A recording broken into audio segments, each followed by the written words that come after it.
Olá, o programa 40 Minutos está no ar. Nesta série, o programa busca resgatar a história da Tríplice Fronteira através de seus moradores. O nosso entrevistado de hoje é o cartorário Sr. Carlos Luiz Sanvas.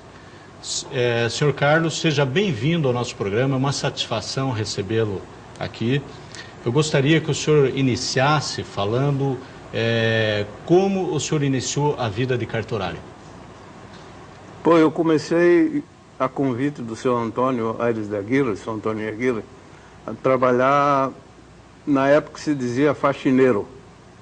Então eu, depois do expediente, eu varri o cartório. Começou fazendo limpeza? Limpeza. E depois... O senhor falou numa época, em que época foi isso? Em 1949. 49, né? Faz bastante tempo. E como o seu Antoninho era viciado em chimarrão, a minha função principal lá era cevar o chimarrão para o seu Antoninho Aguirre. E para quem não entende o que é cevar o chimarrão? Cevar é a missão de fazer, preparar o chimarrão, depois vai na cozinha, enche a cuia de chimarrão, entrega para ele, aguarda ele tomar pacientemente. Quando ele termina uma cuia, leva novamente e assim eu passava praticamente o dia inteiro. Então o senhor iniciou ali como um auxiliar... Como um servente praticamente, né? Sim. E dali o senhor foi conhecendo o cartório, acredito que era bastante pequeno também. Sim, naquela época o seu Antoninho acumulava tudo, né? Ele era escrivão do crime, eleitoral, civil e comércio, tabelionato, registro de imóveis, registro civil. Tinha quantos funcionários o cartório? Na época nós éramos em de 5 a 8 mais ou menos. Sim. Oscilava muito, né? Porque ele era localizado em que local aqui? Eu comecei quando era na prefeitura, embaixo, na prefeitura atual. Sim. Numa das salas embaixo que era cedido pela prefeitura. Certo. Ali o senhor iniciou.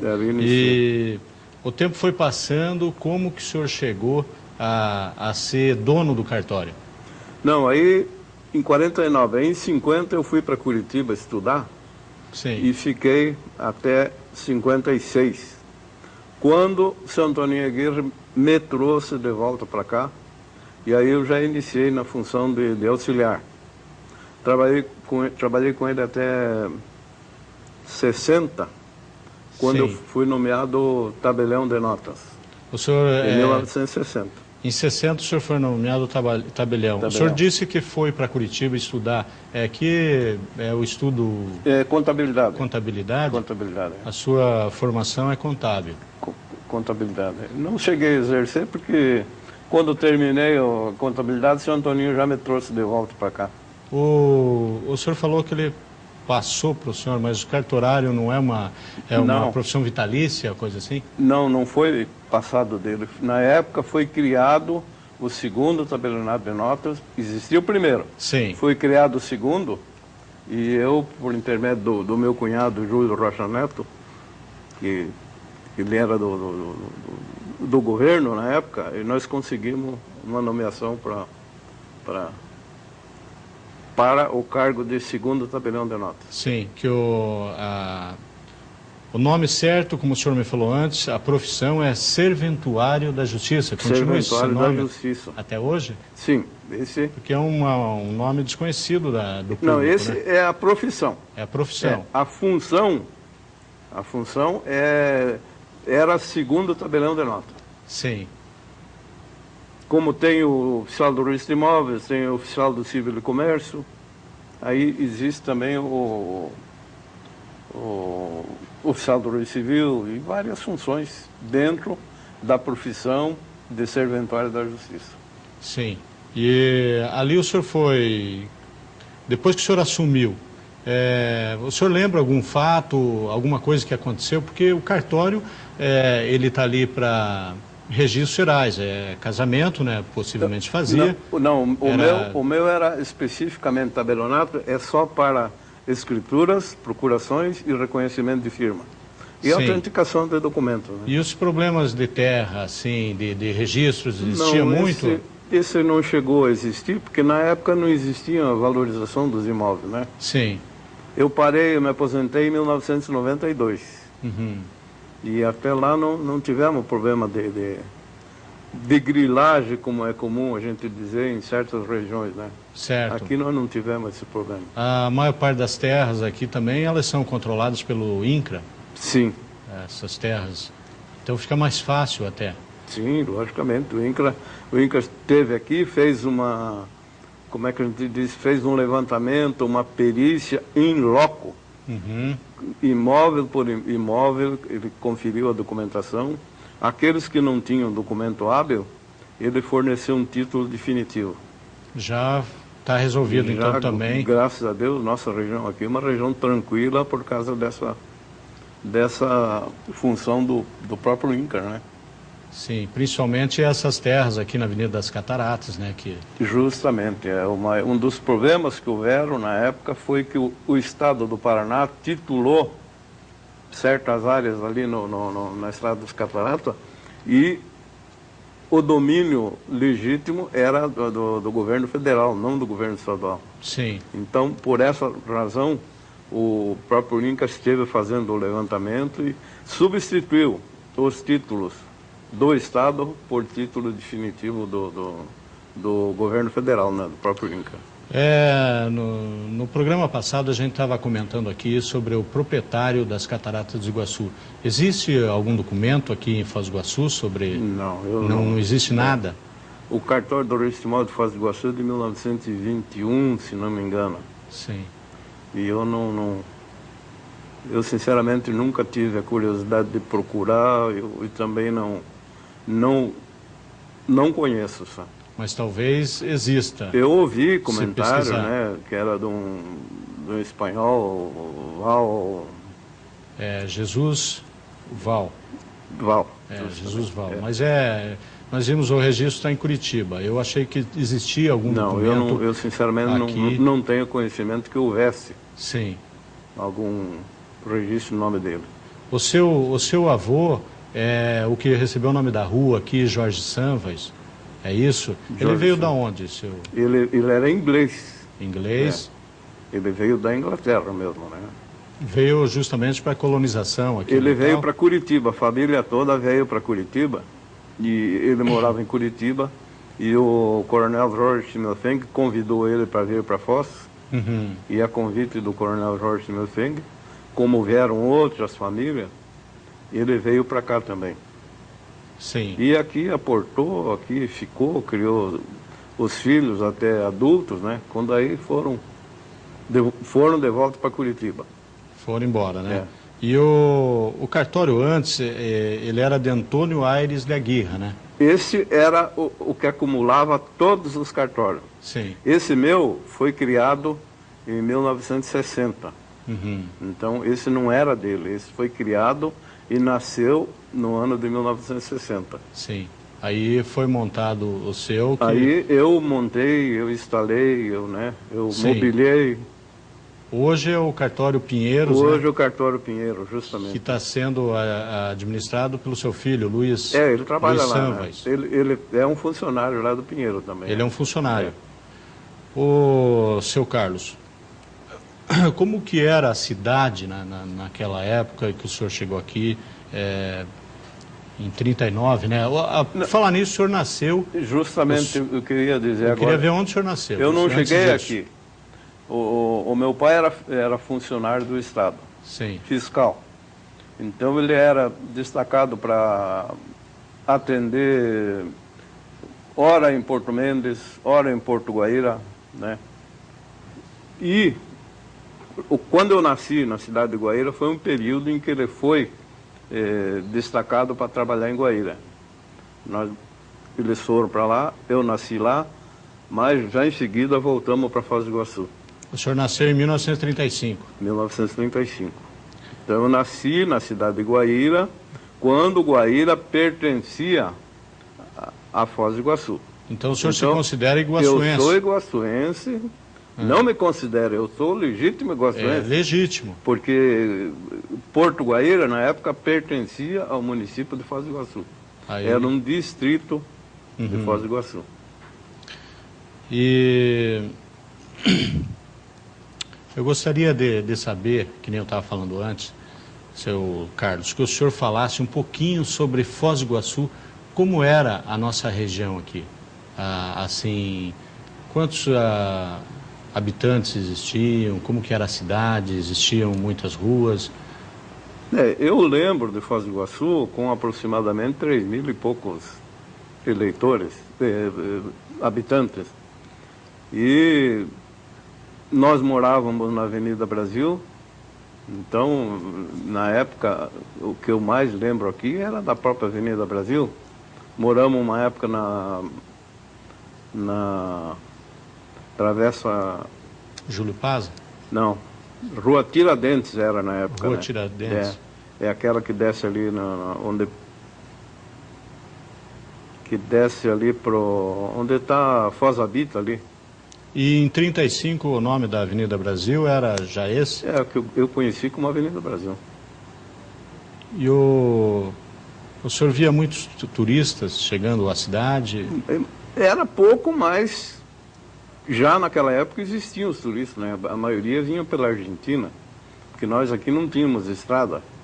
O aeroporto era ali onde é o Grécio hoje, e descia avião, o pouso de avião era limitado, né? Porque a pista era limitada.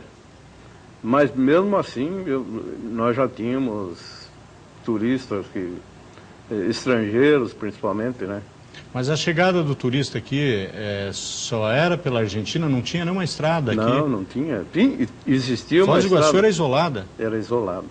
Existia uma estrada de chão, inclusive quando eu fui para lá em 1949, 50, nós levávamos 3 dias e 3 noites viajando, tempo seco. Tempo de chuva, tinha que parar. Quando o senhor viajava para estudar em Curitiba. Nas férias de final de ano eu voltava para Foz. Passavam pela Argentina? Não, eu vinha por essa estrada, essa estrada velha de Guarapuava, justamente. E o deslocamento era com ônibus? O ônibus precário, se houvesse tempo bom, 3 dias e 3 noites no... Ou se chovia, o ônibus encalhava? O senhor chegou a empurrar ônibus, né? Quantas vezes? O pessoal descia todo levava mundo quilômetros e quilômetros até chegar num lugar onde tivesse um pouso para que os passageiros se acomodassem, né? Era um trabalho espontâneo. Sim. Se quisesse chegar no destino, tinha que... O turista, o morador... O interesse era do próprio viajante, né? Para não ficar... Quanto mais cedo chegasse o fim da viagem, era mais vantajoso, porque tinha o problema da despesa também, né? Claro. Naquele tempo era tudo barato, mas você tinha que estar se alimentando, cama para dormir. Então era uma... E a vantagem dos ônibus é que tinha bastante gente para empurrar. Justamente, era um ônibus pequeno, né?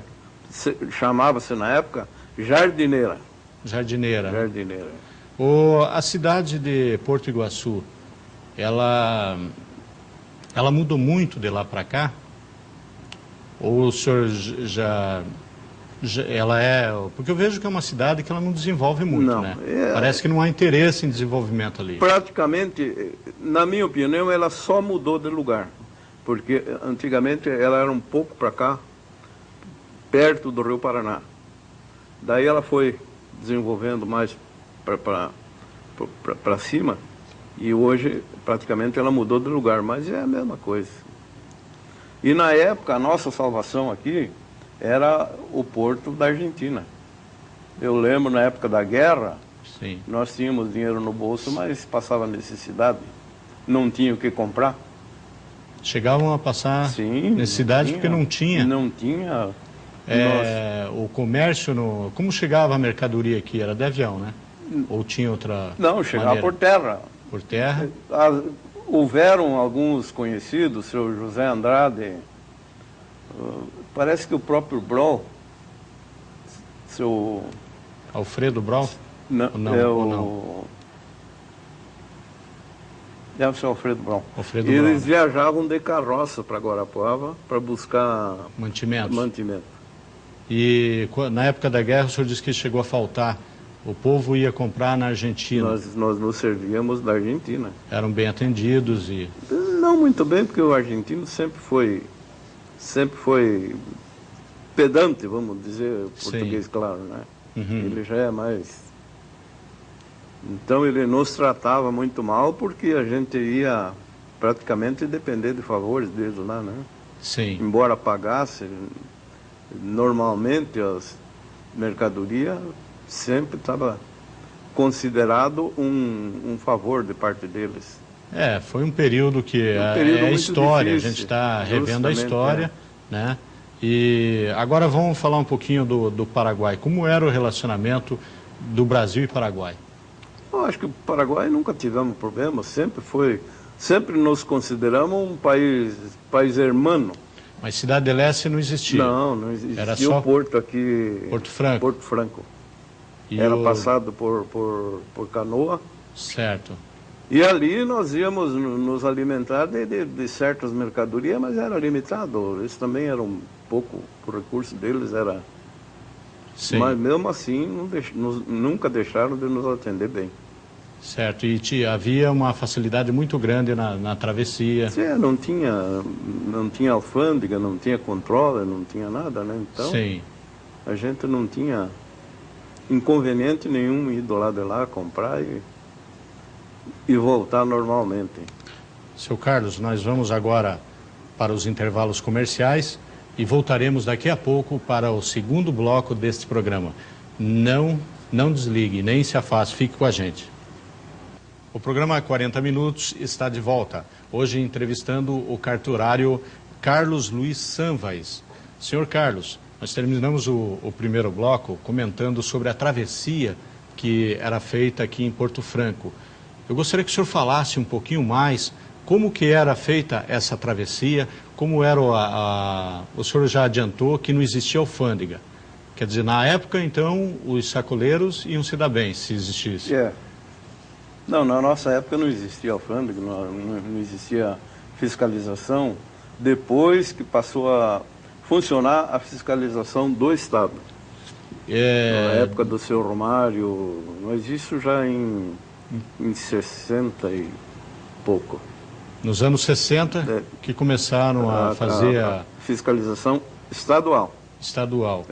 Não era essa que era chamada mesa de rendas? Não, mesa de renda era a coletoria, na época, a coletoria federal. Federal. Existia a coletoria federal e a coletoria estadual. E começou primeiro com a estadual. Com a estadual, justamente. Não existia muitos problemas de passagem ali? Não, o senhor lembra de alguma Não existia problema porque, para começar, eram poucas mercadorias que a gente podia adquirir lá. Então, sim, o movimento maior era de Foz para lá, para o Paraguai. E além dos barcos de travessia, já existia balsa para passar veículos? Não, no início não, depois aí foram inaugurando certas barcas, umas balsas que se chama, né?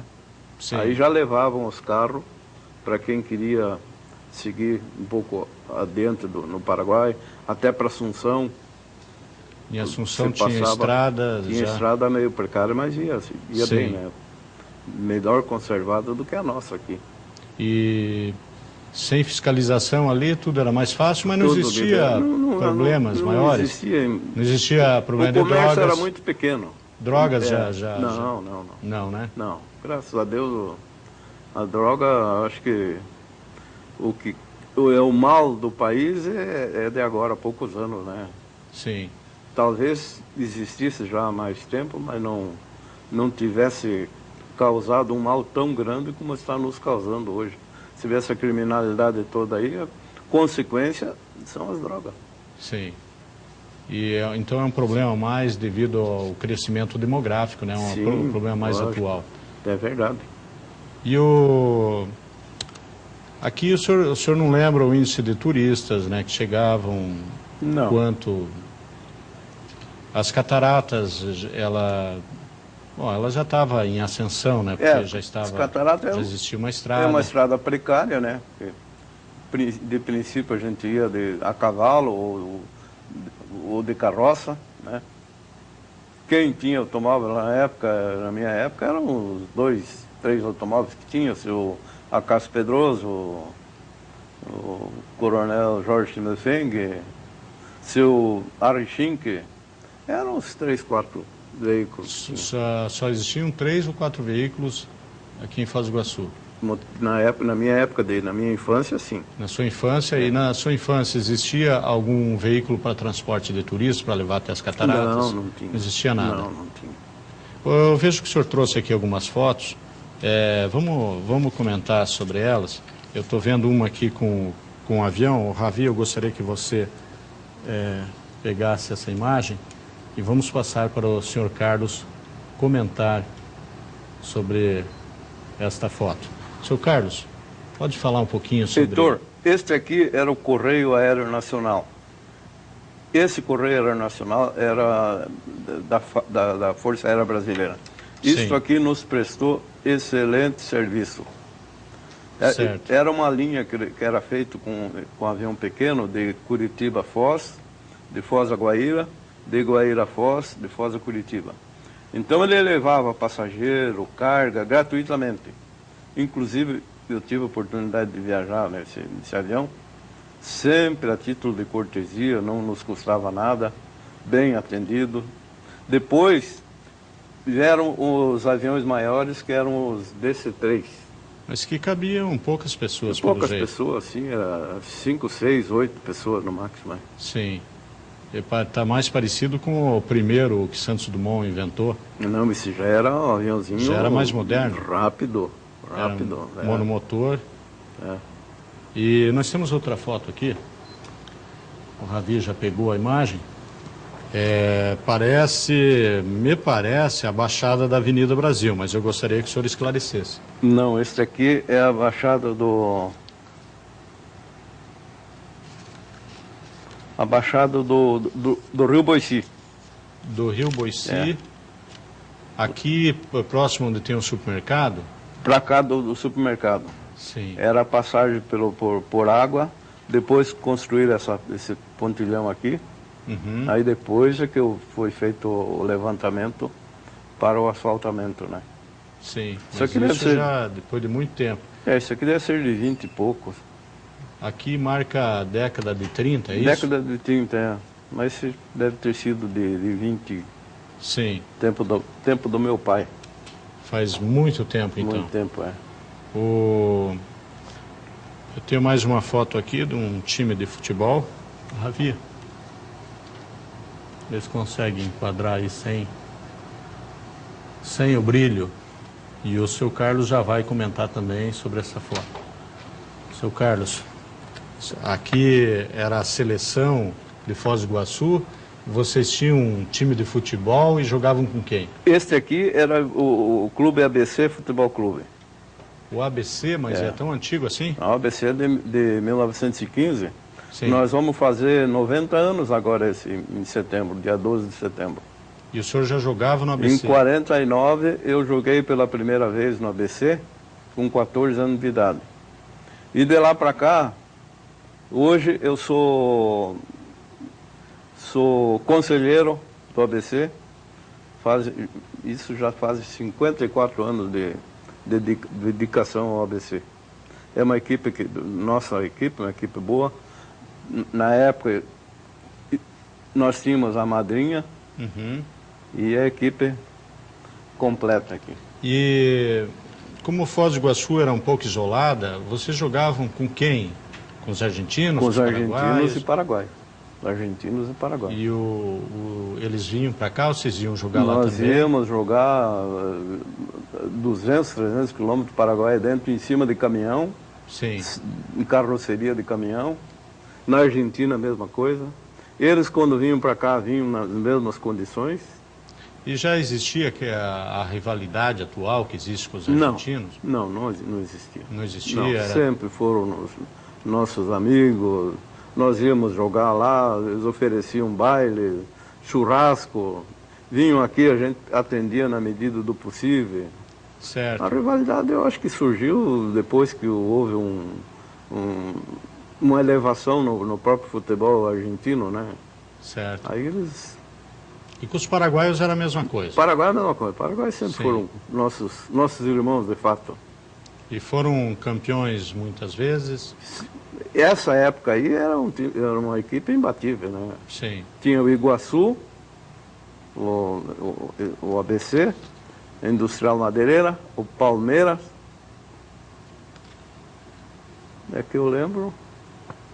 Depois vieram o Flamengo em 54. O senhor falou que é conselheiro atual do ABC. Sim. O senhor acredita que o time vem crescendo o que deveria ou está estagnado? O Heitor, assim? você sabe que o futebol hoje é muito deficitário, muito difícil. Então, para manter, para haver um crescimento, é dificultoso, é muito dispendioso. Sim. Na época, eu ajudei a construir o estádio atual, porque nós, na época, vendemos o estádio antigo, os terrenos antigos, e compramos lá. Então, uma boa administração, fizemos arquibancada, alambrado, campo. E de lá para cá, o clube vem se mantendo na medida do possível. Eu tenho mais uma foto aqui. Parece que o senhor é pescador também. A foto parece ser recente, mas tem um carro ali bem antigo. Não, não é recente, não. Essa foto é uma foto antiga. De que data é? Essa O senhor foto lembra, é de mais ou menos? 60 e poucos. 60? Poderia comentar? Essa é uma caminhonete... Deve ser aquelas é uma Ford? Ford 50... Ford 48. Nós tínhamos mais como relíquia, né? Sim. E aqui estou eu, meu filho com Dourado. Sim. Minha mulher. Esse seu filho é o Luiz? O Luiz. Samba. Isso. E a sua senhora, o nome dela? É Ivani. Ivani. É. Tá, peixes assim era abundante, era comum. Sim. Era descer no rio e hoje já reduziu. Hoje já não existe mais, né? Está mais difícil. Está difícil. Outra foto aqui, o senhor, parece ser o senhor, amamentando ali uma ovelha, talvez? É ovelha. Uma ovelha, né?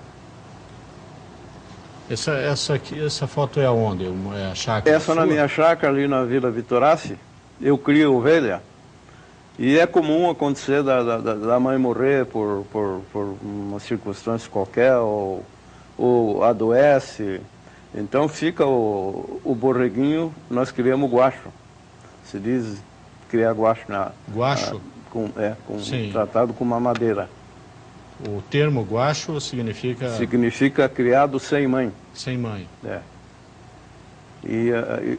E assim a gente já salvou várias cabeças de borregos na base da mamadeira. Certo. Tem mais uma aqui que o senhor está na chácara, a última foto. O senhor tem lá, pelo jeito, bastante animais, né? Tem. E essa aqui já é atual, então? Essa aí é a minha vida nos dias de hoje, né? Sim. É a vida que eu pedi a Deus e, graças a Deus, Ele está me atendendo. Muito bondoso. Então, eu convivo com os animais e crio ovelha, pato. Eu passo minhas horas tranquila lá na chácara, né? Essa chácara é próxima a Foz do Iguaçu? Na Vila Vitorace, no município de Santa Terezinha de Itaipu. O senhor não sente saudades do tempo de cartório? Não. Não tem vontade de voltar? De cartório não tem. Não tem. Eu fiquei, Heitor, lá 42 anos fechado em 4 paredes e não me traz boas lembranças boas. Hoje eu tenho liberdade, faço aquilo que quero, viajo constantemente, perto por aqui, né? Mas não, sinceramente não. O senhor falou que ficou 42 anos entre 4 paredes, eu senti uma certa mágoa, assim. O senhor acha que sofreu com isso? Não. Que jogou a vida fora, talvez? Não, de maneira nenhuma. Me serviu muito, aprendi muito ali. Na cartório é uma escola. Sim. Mas eu acho que não... Hoje o senhor não voltaria? Não voltaria. Está satisfeito? Eu acho que toda pessoa Heitor, tem que ter mais liberdade de ação, tem que ser livre. Hoje quer estar lá, amanhã quer estar aqui. E o cartório é muito... exige desgaste muito grande. Certo. As leis modificam dia a dia lá em Brasília e você, no dia seguinte, você já tem que estar ao par da lei em Foz do Iguaçu. Sim. Hoje existe a internet, então não é... Já é mais fácil. Já né? é mais fácil, mas na minha época não tinha.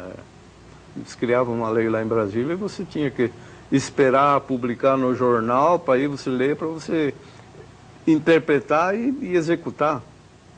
Tinha que sair em diário oficial e depois vocês receberem através de correio, né, as informações. Justamente. Ou nos próprios jornais do Rio, de São Paulo, né? Sim. Então, não existe mágoa nenhuma, mas eu hoje, com o espírito de liberdade que eu tenho, que vivo, certo. Eu acho que eu remocei. Você vê, eu tenho quase 70 anos e eu ainda trabalho na chácara. E essa chácara o senhor cria para vender também? Tem hortas? Não, só mexo com ovelha. Só com ovelhas, tem criação de ovelhas? Temos criação de ovelhas. E o senhor vende e... Vendemos ovelha para açougue, para abate. A colônia árabe é o maior cliente nosso lá. Sim. Só que eles têm uma maneira de trabalhar que eles mesmos vão lá, eles mesmos...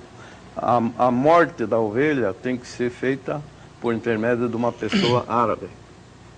Ah, é? Eles não consomem uma ovelha que foi abatida por uma pessoa que não árabe. E o senhor tem lá um local específico para isso, para acompanhamento? Sim. Eles vão lá, eles abatem e eles mesmos... E qual é a produção que o senhor tem, assim... É pouca ou bastante? Não, hoje nós devemos ter lá aproximadamente umas 300 cabeças, né, de ovelha. Sim. O senhor não vende para exportação, é mais local não, aqui para atender? Só consumo interno, só consumo, né? Por amigos que pedem, amigos né? Tem clientes que vão lá com caminhonete, carregam, levam no matador em Santa Terezinha para bater. Uhum. E a gente vai levando. Vamos falar um pouquinho agora sobre a Ponte da Amizade. O senhor acompanhou a construção da ponte? Sim, desde o início. E como que foi, assim? O que o senhor lembra desse período de construção que para nós, aqui? Eu considero o primeiro impulso que Foz do Iguaçu teve em matéria de progresso, foi quando veio a mão de obra, que na época era a SOTEG, Sociedade Técnica de... A SOTEG era a construtora? Foi uma das não foi um consórcio, ou foi? Foi um consórcio. Né? Foi uma das construtoras. Foi uma das construtoras que compunham o consórcio, né? E absorveu a mão de obra local? Absorveu parte da mão de obra local, a maioria veio de Minas Gerais, de São Paulo, do Rio de Janeiro, uhum. E muitos dos quais ficaram aqui. Então, eu considero que a primeira evolução do Foz do Iguaçu foi com a construção da ponte, né? Sim. Além de ter trazido já um movimento maior liberdade de ir e vir, aquele pessoal que veio, aqui ficou fazendo parte da nossa sociedade, da nossa cidade, se instalaram aqui, passaram a comprar aqui, viver daqui. Então, esse para mim foi o maior, um dos primeiros impulsos que Foz do Iguaçu teve. A gente percebe, né, que cada vez que tem uma grande obra, vem Sim. muita gente de fora e acabam ficando em Foz do Iguaçu, né? E também, depois, o senhor deve ter acompanhado também o impulso que a Itaipu Binacional deu para nossa região. Esse foi o carro-chefe, né? Certo. Nos trouxe muito prejuízo, porque acabou com a nossa área agrícola. Sim. Mas também trouxeram benefícios, que foi a modernização da cidade, o desenvolvimento asfáltico. Certo. Então, foi útil. Eu considero útil a vinda de Itaipu para nós. Certo. Seu Carlos, o senhor passou aqui com essa entrevista, passou a fazer parte do resgate da história de Foz do Iguaçu. Já é um fragmento da história que o senhor trouxe para nós. Nós queremos agradecer a sua presença, tá? E se o senhor quiser falar alguma coisa, o senhor fique à vontade, porque o nosso programa agora, infelizmente, está terminando. Eu é que agradeço a oportunidade que você nos deu de reviver um pouco da nossa infância, do nosso passado, né? E te cumprimentar pela feliz iniciativa de ouvir nós, os velhos do lugar, hoje, né? Eu acho que é válido, viu, Heitor? Está de parabéns. Nós que agradecemos, e o programa 40 Minutos termina aqui, e lembrando que ele é reprisado durante a semana. Não deixe de assistir. Muito obrigado a todos vocês.